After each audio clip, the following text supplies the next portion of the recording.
and we have a guest. We have a guest in the form of a really huge fly. Would you like to answer the next question? No. Okay, cool. Next question. Hey, folks. I'm Amalia, and I'm Puba from Daily Insight Lab. I'm from here, obviously. We are we're currently in Mongolia. We're in Ulaanbaatar right now, and obviously, I'm American. I'm Mongolian. So today we are going to be looking at what seem to be the most common questions on Google, starting with the phrase, is Mongolian? Yes. And we're going to see what happens here. So we've got the 10 most common questions. Yes. Let's see the first question. All right. First question is Mongolian language hard to learn?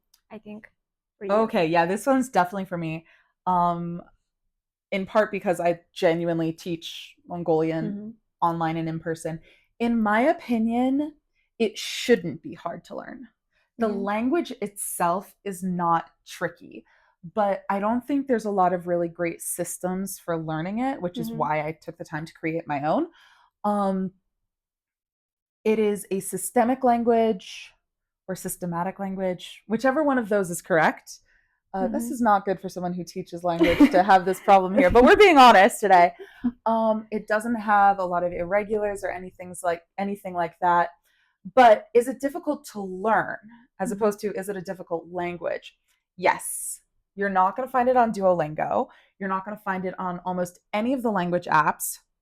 If you go into a bookstore, you're not going to find a whole bunch of books about how to learn Mongolian.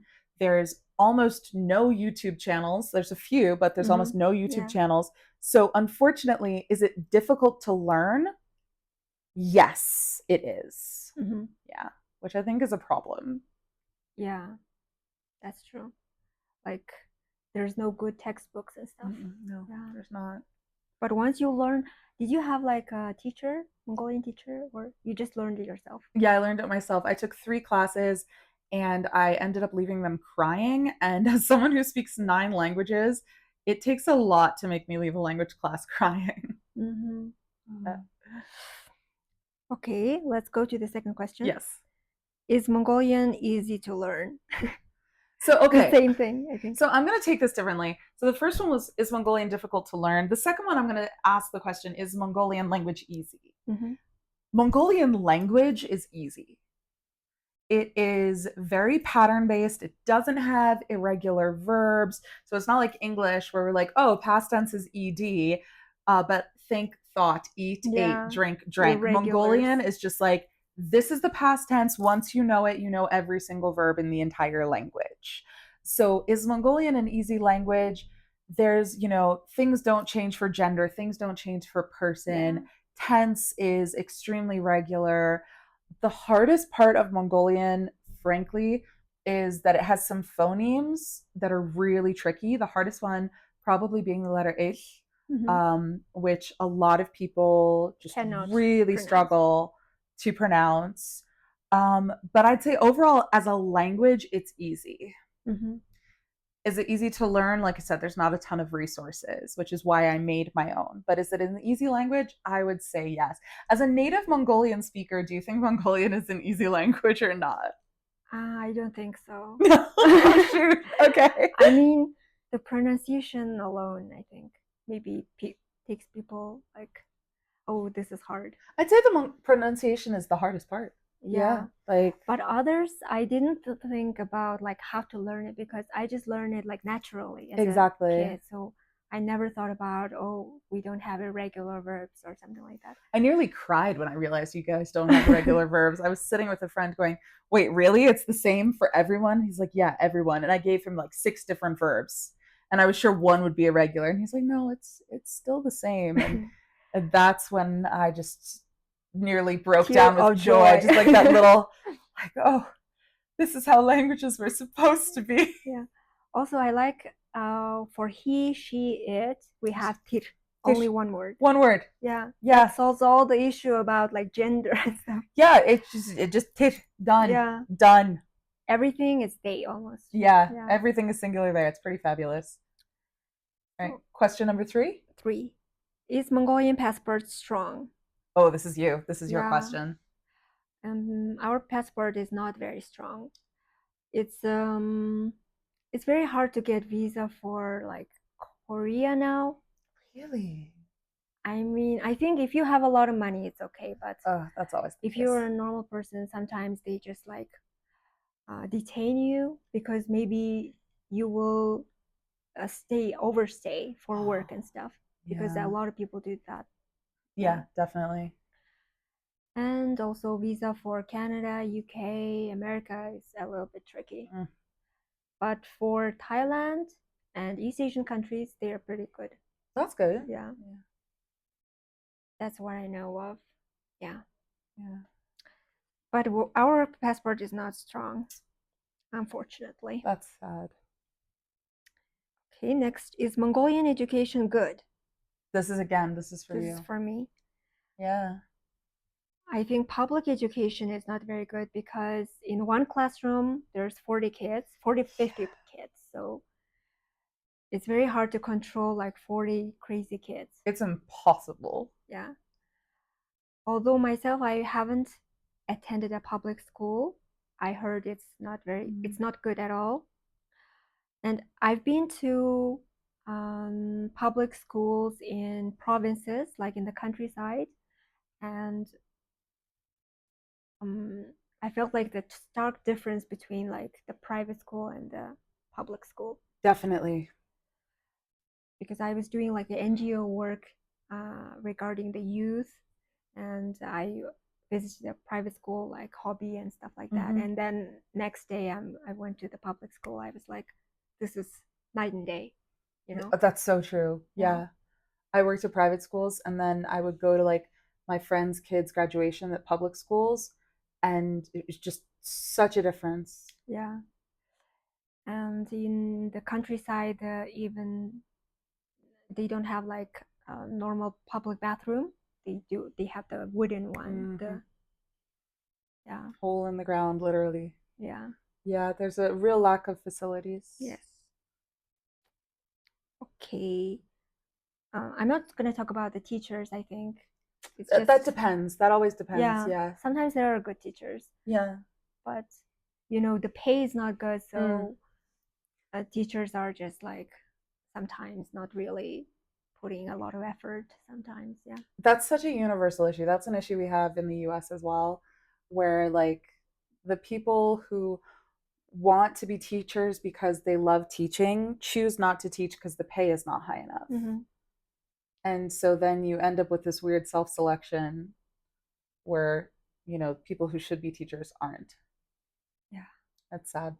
But it's literally the future of our country. Yeah. Yeah. Okay. Next one. Is Mongolian beef spicy? All right. So, two parts of this. One, as far as I understand, Mongolian beef is not actually a Mongolian dish. Yeah. Is it? Like what English speakers think of when they think of Mongolian beef is not actually a Mongolian dish, as far as I have ever understood it. Like beef in Mongolia, Mongolian beef in that sense is a real thing, but like Mongolian beef that you get at inevitably a Chinese restaurant is not a Mongolian dish. No. That I don't know. Maybe that's spicy. I don't know, but Mongolia does not do spicy. I have had multiple friends tell me here that ketchup is spicy. And I never quite know how to respond to that statement. Yeah, some people can't do spicy. Many people, I think. But I think like Korean dishes are becoming like more popular. Yeah. So with that, people are becoming accustomed to like spicy things. But what's really interesting to me is when I first got here, which was more than 10 years ago, and I went to a Korean restaurant because I was dying because I hadn't had anything spicy. And I wanted to get the Korean fried chicken with like the red spicy sweet sauce on it because I was staying with a Mongolian family. I was having wonderful home cooked meals every day, but exactly zero spice. And I was so excited. And the menu was like, this is super spicy. Be careful if you're going to order this. I was like, good God, yes. And I ordered it, and it was the most mild, spicy Korean chicken I have ever tasted in my entire life. Because it was, of course, being made for a population that in general doesn't do spicy. And so this like teeniest, tiniest bit of spice is marked with like 3 chilies on the menu. And I was really upset. I still ate the chicken, but I was quite upset about it. But I do think like younger people now are exploring more, especially like with the whole thing with like buldak, like that super spicy ramen. Yeah, exactly. But generally speaking, Mongolian food is not spicy. Yeah, I can see a lot of Korean people living in Mongolia. Yeah. And some of them opened like the Korean restaurant for the Korean people living in Mongolia. Ooh, yeah, that's gonna be good. So I went there, and then I ordered kimchi jjigae, and it was so spicy. I was like, no, this is not what I ordered. And I didn't know like this was genuine, like the restaurant. This is the real thing. Yeah, because I usually order and then it's fine, in the other Korean restaurants. Yeah, exactly. I mean, it's the same way that like if you get Chinese food in America, it's not going to be the same as Chinese food in China. If you get Korean food in Mongolia, they are going to tone down the spice a lot. Yeah. So is Mongolian beef, as you see it on Chinese menus in America, spicy? I don't know. That's a good question. Is any traditional Mongolian dish spicy? I cannot think of one. No, we don't. We don't have spicy. Don't do spice here. Okay, next one. Is Mongolian beef healthy? Okay. Question number 2 about Mongolian beef. I don't know. I genuinely don't know because it's not actually a Mongolian dish. If we're talking about the beef in Mongolia, yes, it's like, grass-fed, free range, organic. That is excellent. If you're talking on what's on the Chinese restaurant menu, I have no idea. I have absolutely no clue. Yeah. I think maybe they are asking like just Mongolian beef. Like, I suspect that they're asking the Chinese menu. I do. Oh. I could be. Leave in the comments. When someone says Mongolian beef, are you thinking about beef that comes from cows in Mongolia, or are you thinking about the Chinese menu item? Leave it in a comment. Let us know. Oh, I didn't know it was a thing. Yeah, it's a thing. It's a thing. It's funny. But that's like beef from Mongolia is excellent and very generally very clean, very well prepared. Again, grass-fed, organic, free range, you name it. Yeah. Happy cows. In the city, you can find good dishes, but my Qatari friend came, and when we went to like a resort, but it was like a traditional resort, not like very modern. Yeah. And then they gave us like soup for food. Yeah. And then a lot of like fat were floating on top, and it was like the intestine soup or something. Yeah. I couldn't even eat it. Yeah. And my friend was like almost traumatized. Like, what is this? Mongolia is very big on nose to tail eating. Like every part of the animal gets eaten. Also, by the way, this is what just happened in Mongolia. You explained it actually. If you touch your food, you have to like do this. Yeah. Sometimes you just kind of reach over and tap the person's hand, but usually like even total stranger in the street, you accidentally step on their foot, you shake hands. Yeah. Because we think like we're gonna fight if we don't do that. I'll fight with you anyway. Sorry, just but yeah, like they're big on nose to tail eating here. So I've had like sheep's head. That's a pretty popular dish. Even the eyes, they eat it. We eat it, right? I never ate it, but that's. I try to be really open-minded about food, and anyone can eat what they want, but I personally am not brave enough to try sheep eyeball. I can't. It's creepy. The first time the family I was staying with served me sheep's head, I was already a bit homesick that day. I was already having a rough day, which I'm sure contributed, but they were like, "Oh, we've made sheep's head." And I was like, oh, I'll be right back. And I went into like the wooden bathroom, it's again the outhouse, and I just started crying because I was already homesick. I was already homesick, and then there was just this sheep's head, and I was like, I can't right now, I can't. But like, I mean, I approve of nose to tail eating because it's not wasting anything from the animal, but at the same time, in that exact moment in time, it was just the worst thing they could have served me. Yeah, my dad loved it. That. My dad later came to Mongolia. I was like, score, sheep's head. Can you eat the tongue? He loves tongue. My brother loves tongue. I don't like the texture. Yeah, me too. I try, because if you eat the tongue, your like speech is gonna be sharper. They say. Well, Mongolians say. I don't need any help with that. Yeah. No, I just don't like the texture. It's my dad and brother love it. I don't like the texture at all. I just try to eat it for that reason. Like, I want like my speech to become better. Well, I fully support you in this endeavor. But I don't know if anytime someone serves me tongue, I'll give it to you. but a tiny bit. I don't like it. I'm sorry. I don't. Other stuff I like. All right, next. Okay, next is Mongolian a language? Yes, definitely. It is a language, and there's actually multiple languages and multiple dialects. So, for example, is Buryat Mongolian a separate language from what we call Mongolian here, which would be Khalkh Mongolian, right? Or is it a dialect of Mongolian? I don't know. Kalmyk would probably be considered its own language, just because it's far enough apart. But it is a language and languages, I'd say.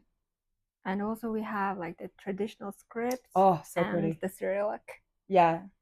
Yeah. Inner Mongolians mostly use the traditional script. It's so pretty. Yeah. Someday I will learn it. Yes. They try to teach us, but we don't learn. I mean, I learned. I can read it very slowly, but not very good. We try. I think part of the issue is the traditional script also uses traditional spelling. And like Cyrillic uses a very modern spelling that really reflects the sound. So like I wonder if Mongolia were to do a spelling reformation, which has happened in a lot of countries. I think Portuguese did a spelling reformation recently. Reformation? Yeah, where they basically said, okay, we've got a lot of spelling that no longer makes sense, so we're going to officially change some of our spellings. I feel like Portuguese did that sometime within the past 10 years, but I could be wrong. And I can't check it right now. But I kind of wonder what would happen if they were trying to like bring back traditional, but then they did like a spelling change where they simplified the spellings.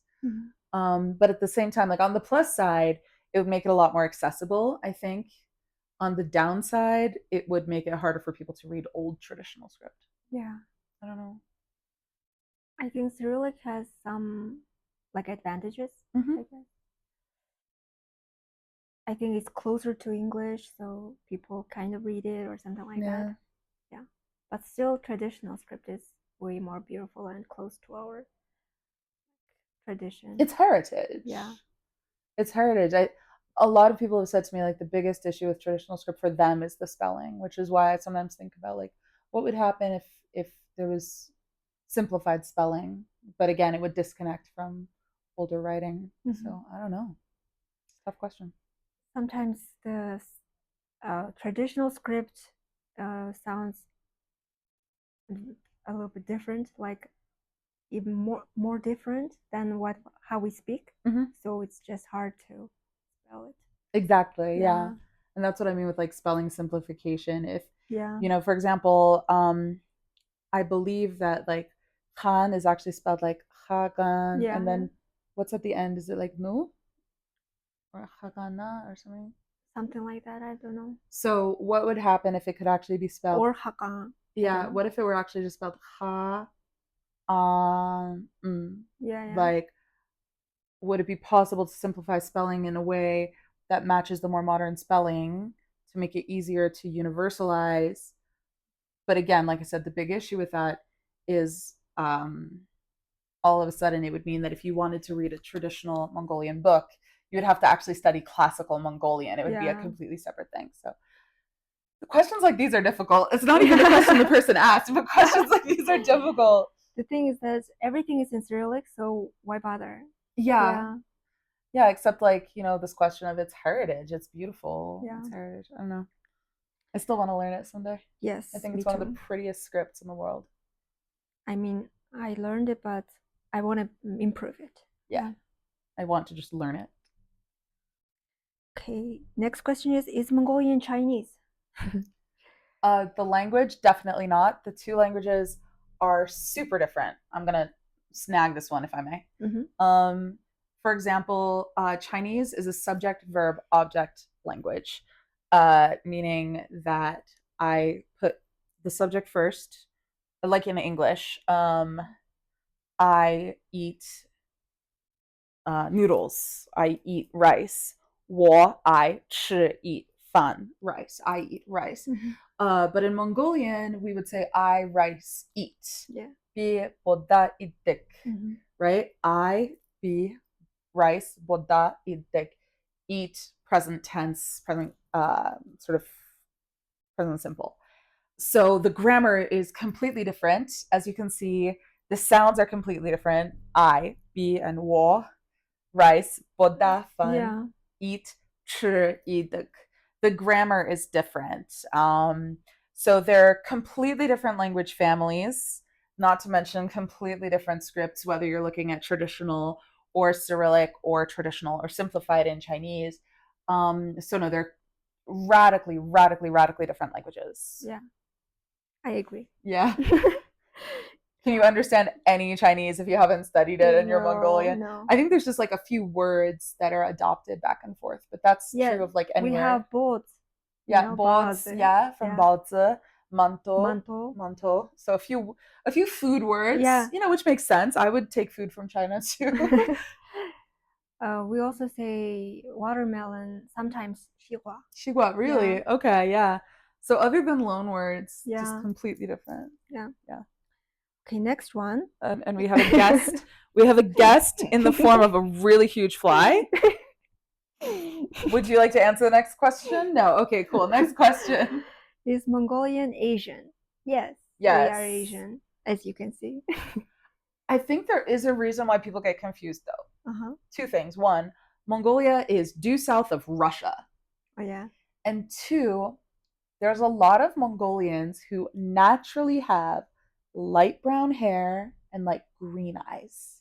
They're not the majority. Like the majority are going to have black hair, dark brown eyes, but there's a lot of Mongolians, even in like Ulaanbaatar, or even like not talking about like Western Mongolia where we get closer to Central Asia, who naturally have like light brown hair and like green eyes. And I think that might confuse people a bit.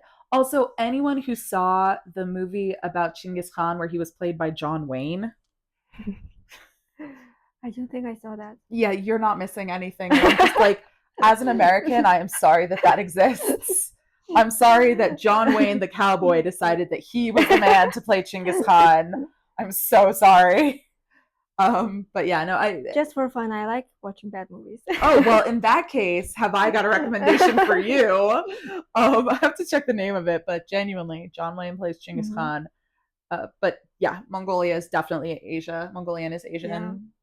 Yeah. Okay. Is Mongolian beef gluten-free? The last question. Third. If we are looking, so we've had 10 questions, 30% of which have been about Mongolian beef. Yes. If we are looking at the Chinese restaurant dish, once again, I don't know. If we are looking at cows are not made of gluten. Yeah. As far as I know, cows are inherently gluten-free. That was kind of depressing that 30% of the questions were about Mongolian beef. Yeah. Oh my gosh, I hate that's the last one. But if you haven't seen part 1 of this, please go over to Daily Insight Lab and check out part 1 where the questions are, is Mongolia? Yes. And then we asked a whole bunch of questions about that. Yes. So if you want if you want a video that has less to do with beef, let me direct you to her channel. Okay, so I think that's the end of this video. I think it is. Yeah. All right. Catch you guys later. Bye. Bye.